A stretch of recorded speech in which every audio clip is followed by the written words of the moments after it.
This is Hidden Killers Week in Review. A look back at the most prolific stories of the week.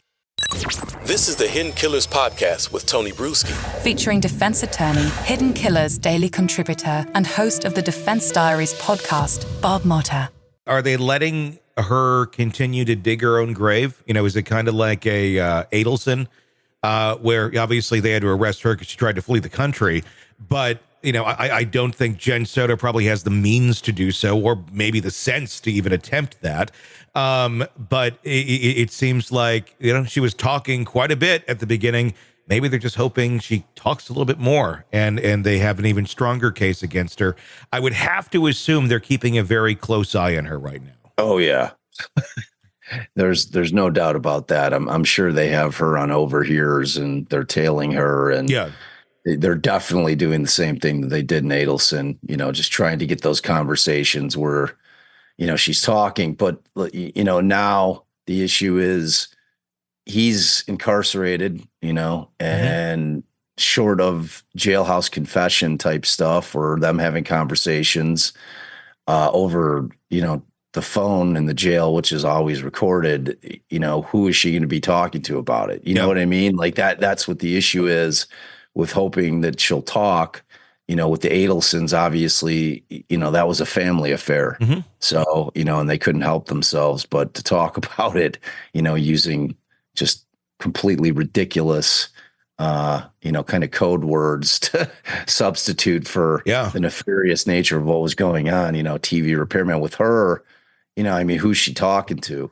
Yeah. So I think that the more likely scenario, while I'm sure they're doing that, you know, maybe she's got family or friends, you know, but I can't imagine that there exists anyone that would be showing her any form of compassion to where she felt comfortable enough to be talking about or making admissions. You know what I'm saying? Based on what we were saying earlier about just like everything she's doing, you know, flies in the face of logic and just human nature. So I think that they're trying to dig up more evidence to really make a run at her, and to get her to make a deal wherein, you know, her part of the bargain is going to be that she's going to have to testify.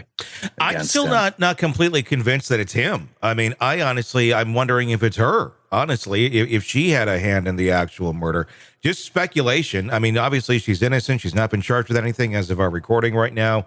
But I'm not convinced that it's 100% him. And I don't know what it is, or if it was too heavy-handed. We went too far and she's dead now. Holy shit. We got to make up this story. I don't know if they intentionally killed her, but something happened.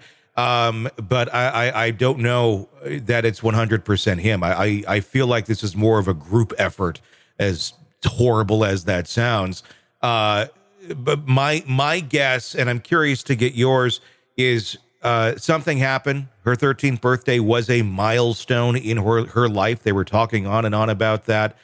We also heard that at 13, she was telling her friends she wanted to go and live in the woods.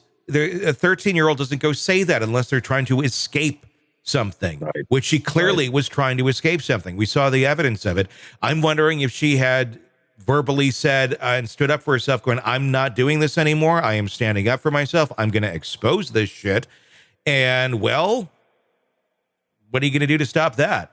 Well, you kind of got to get rid of that person that's going to expose you. And I'm curious if the two of them were very complicit in this. I'm curious if there was trafficking going on. I'm curious as to these images, if they were being shared, if there was some sort of other thing going on with them. They were making money. I don't know.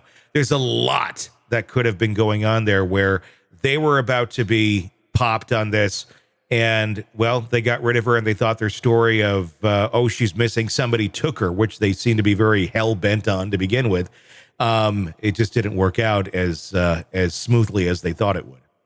Yeah, for certain. And you know, in terms of that concept of getting her to turn state's evidence, that means that, of course, she was involved. Yeah. You know what I mean? It's like she's of no value if she doesn't know what happened and is just merely, you know, trying to protect him based on him telling her lies. Like, we know that's not true. You know, we know based on, you know, the fact that they were together, and we know that they were in cahoots with what the story was, you know, so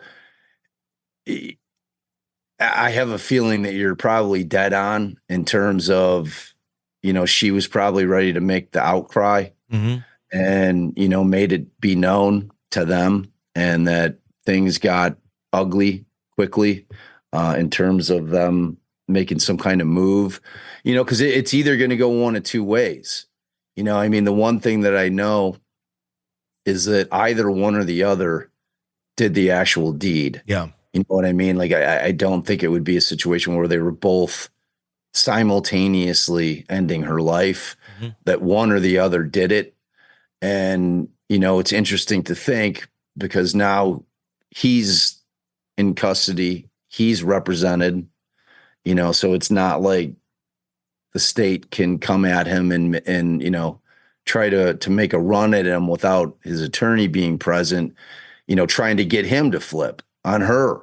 Yeah. If she was the one, because at this point, with the amount of charges that he's got, and with the type of charges that they are, he's done.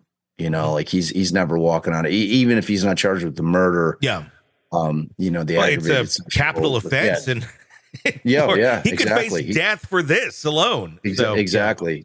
So like, I don't think they're overly concerned with getting him charged with that. So like, if I'm them, knowing that that's the case, and knowing that they have very strong evidence in all of those 60 charges, and knowing what the end result could be, I'm sure that they're trying to make some type of offer to him where maybe they're taking the death penalty off the table in order to get him to turn on her, And so, but like, there's tons, like you said, man, there's a lot going on there, and we know very little about what's going on behind the scenes. But the one thing that I feel very secure about is that they're not just letting this sleeping dog lie, that they're actively pursuing it. And, everybody that was responsible, meaning the two of them, are ultimately going to be going down one way or another. Yeah. It'll just depend how it's going to be, Want to listen ad-free?